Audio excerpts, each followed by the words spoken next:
बात करेंगे दिल्ली की, जहां पर जांच एजेंसी ईडी पर हमला किया गया है। बिजवासन इलाके में ईडी की टीम पर हमला किया गया है। साइबर क्राइम से जुड़े मामले में जांच करने के लिए ईडी की टीम यहां पहुंची थी। हमले में 5 से 6 अधिकारी घायल बताए जा रहे हैं। बिजवासन जो कि गुरुग्राम हरियाणा से सटा हुआ इलाका है, और ऐसे में यहां पर जब ईडी की टीम पहुंची तो ईडी की टीम पर हमला कर दिया गया। एक मामले में जांच के लिए ईडी की टीम यहां पहुंची थी और ईडी की टीम पर ही हमला कर दिया गया। ये तस्वीरें उस वक्त की हैं, आप देख सकते हैं जब यहाँ पर इस घर के अंदर ये टूटी हुई कुर्सी बयां कर रही है जिस तरीके से हमला ईडी की टीम पर किया गया है। दिल्ली ईडी की टीम पर ये हमले की तस्वीरें बयां कर रही हैं और बिजवासन इलाके में साइबर फ्रॉड से संबंधित मामले की जांच करने के लिए पहुंचे थे, जहां पर यह हमला ईडी की टीम पर किया गया है। अधिक अपडेट के लिए हमारे सहयोगी जावेद हुसैन हमारे साथ जुड़ गए। जावेद, देखिए, बिजवासन जो कि हरियाणा के गुरुग्राम से सटा हुआ एक इलाका है, दिल्ली में आता है, और ऐसे में यहाँ पर जब ईडी की टीम पहुंची मामले में जांच पड़ताल के लिए, ईडी की टीम पर ही हमला कर दिया गया। विस्तार से जरा बताइएगा ये पूरा मामला। आमतौर पर केंद्रीय जांच एजेंसी ईडी हो या फिर सीबीआई हो, देखा जाता था कि वेस्ट बंगाल में ईडी या इस तरह की केंद्रीय जांच एजेंसीज की टीम पर जब वो किसी रेड के कंडक्ट के लिए, सर्च ऑपरेशन के लिए जाते थे या फिर किसी इन्वेस्टिगेशन के लिए जाते थे तो उन पर अटैक होता था। लेकिन दिल्ली में ऐसा पहली बार हो रहा है कि जब प्रवर्तन निदेशालय ईडी की टीम एक साइबर फ्रॉड, तकरीबन 300 करोड़ का ये फ्रॉड बताया गया, इसमें एक जांच के लिए एक फार्म हाउस में गई थी जो कि बिजवासन का इलाका है, कापसहेरा थाना इलाका लगता है दिल्ली पुलिस का। उस फार्म हाउस में जब ये टीम पहुंची तो उन पर जो साइबर फ्रॉड से जुड़े हुए जो लोग थे और उनके जो एसोसिएट्स थे, उन्होंने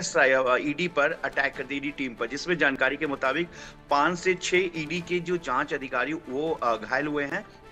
और ये बिजवासन इलाके में एक फार्म हाउस है जहां पर ईडी की टीम सुबह के वक्त एक सर्च ऑपरेशन के लिए पहुंची थी साइबर फ्रॉड से जुड़े हुए मामले को लेकर, यानी कि प्रिवेंशन मनी लॉन्ड्रिंग एक्ट के तहत जो मामला था साइबर फ्रॉड का, उसको लेकर ईडी की टीम पहुंची थी। और तभी ईडी की टीम पर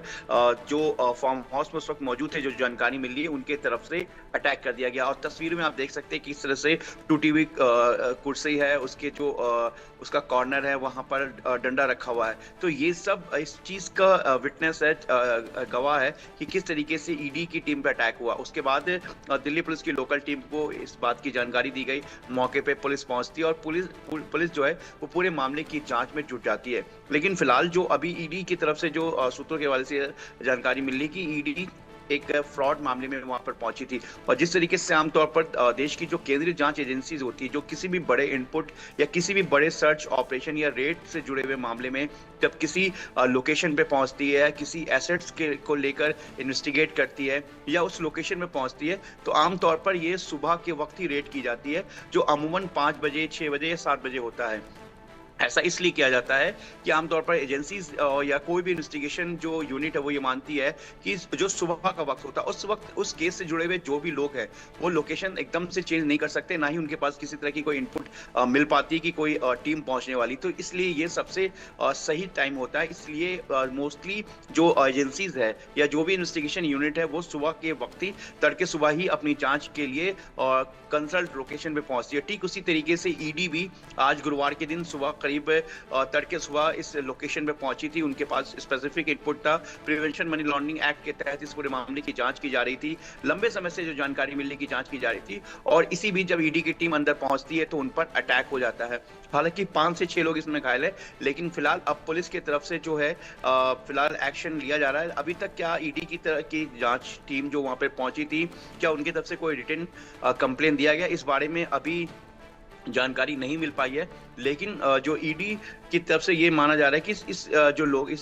जो सर्च ऑपरेशन था इस लोकेशन पे, इसको पूरी तरीके से सीक्रेट तौर पर एजेंसीज इसको करना चाह रही थी, क्योंकि एजेंसीज चाह रही थी कि जब पूरी तरीके से इन्वेस्टिगेशन हो जाए, सर्च ऑपरेशन हो जाए और उस साइबर फ्रॉड से जुड़े हुए तमाम जो दस्तावेज हैं, उससे जुड़े हुए जो लोग हैं, इसका पूरा एक नेक्सस है, जो कनेक्शन है, जब वो सामने आ जाए उसके बाद जो एक आमतौर पर जो एक फॉर्मेलिटीज होती है कि उसके बाद मीडिया को या ईडी अपने सोशल मीडिया हैंडल के जरिए ये जानकारी देती है। लेकिन जिस तरीके से ईडी की टीम पर अटैक हुआ और ईडी उस जगह पर लोकेशन पे जांच के लिए पहुंची थी, तो कहीं ना कहीं अब ये जांच और भी केंद्रीय जांच एजेंसीज के लिए इंपॉर्टेंट हो गया, क्योंकि सीधा सेंट्रल एजेंसीज पर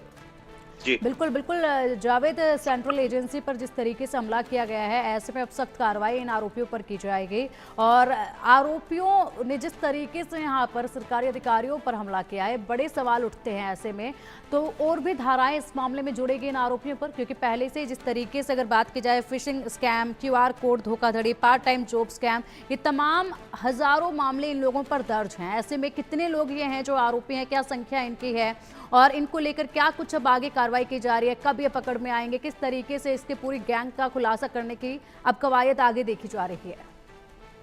एक पूरा बड़ा नेटवर्क है, क्योंकि करीब 300 करोड़ से ज्यादा का ये जो साइबर फ्रॉड माना जा रहा है। और ये प्रिवेंशन मनी लॉन्ड्रिंग एक्ट के तहत ईडी ने इस मामले में जांच अपनी शुरू की थी। और जिस तरीके से एक फार्म हाउस बताया जा रहा है, बिजवासन का इलाका, काफी ये फार्म हाउस का इलाका, यहाँ पे काफी हाई प्रोफाइल लोग रहते हैं। अब जिस तरीके से क्या ये जो फार्म हाउस है जहाँ पर ईडी की सर्च ऑपरेशन को रेड को कंडक्ट किया गया, क्या ये जगह हायर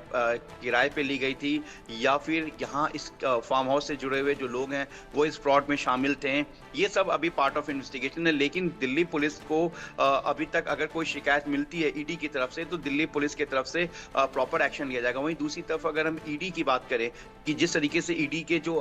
जांच की टीम जो थी वहां पर पहुंची थी, क्योंकि आमतौर पर तकरीबन 10 से 12 या 15 लोगों की टीम होती है जब इस तरह के बड़े ऑपरेशंस पे, जब ईडी या किसी भी सेंट्रल एजेंसी की टीम किसी सर्च ऑपरेशन पे जाती है, तो आमतौर पर 12 से ज्यादा ही लोग होते हैं इस जांच एजेंसीज में, इस पूरे रेड कंडक्ट में। क्योंकि आमतौर पर जब आप किसी के घर पर या किसी के लोकेशन पर आप जा रहे हैं इस तरीके से, तो आमतौर पर उसमें फीमेल जो यूनिट की पार्ट होती हैं, फीमेल टीम भी उसमें शामिल होती हैं। लेकिन अभी 5 से 6 लोग ही इसमें इंजर्ड बताए गए हैं। ईडी की तरफ से भी इसमें एक्शन लिया जा सकता है, क्योंकि ऑन वर्किंग, यानी कि किसी के सरकारी काम में बाधा डालने के अलावा उन पर अटैक किया गया, उसके बाद उनको रोकने की कोशिश की गई और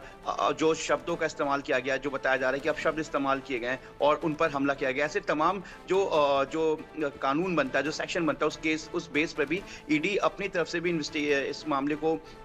जो है वो दर्ज करेगी। लेकिन साथ ही लोकल पुलिस में भी अगर शिकायत दी जाती है सेंट्रल एजेंसीज की तरफ से, तो सेंट्रल एजेंसीज की शिकायत पर भी दिल्ली पुलिस इस मामले में FIR दर्ज कर इस मामले की जांच करेगी। लेकिन सबसे बड़ी बात ये कि जो ये जगह है, ये फार्म हाउस जो है, अब ये जानकारी अभी तक सामने नहीं आई। हालांकि कुछ ही देर में औपचारिक तौर पर, आधिकारिक तौर पर ईडी की तरफ से ये जानकारी मिल जाए कि जिस फार्म हाउस पे ईडी की टीम सर्च ऑपरेशन के लिए गई थी, तो क्या ये फार्म हाउस है, ये किसी एक पर्सन से है जिसका ये साइबर फ्रॉड से क्या जुड़ा हुआ कोई कनेक्शन है, या फिर इस फार्म हाउस को रेंट पे लिया गया था। ये सब अभी पार्ट ऑफ इन्वेस्टिगेशन है, क्योंकि ईडी फिलहाल अपने जो इस रेड के कंडक्ट के दौरान जिस तरीके से हमला हुआ, तो कहीं ना कहीं उनके जो इन्वेस्टिगेशन है वो इफेक्ट हुआ। क्योंकि अगर उन पर हमला नहीं होता, जिस तरीके से पूरा टारगेटेड किया गया, तो अब तक कई दस्तावेज जो इस साइबर फ्रॉड से आमतौर पर जुड़े हुए हैं, क्योंकि आपको देखने को जरूर मिल रहा होगा कि दिल्ली पुलिस की अगर साइबर यूनिट की बात करें या फिर एजेंसीज की बात करें, तो जिस तरीके से देश में साइबर फ्रॉड कहीं ना कहीं लगातार बढ़ता जा रहा है और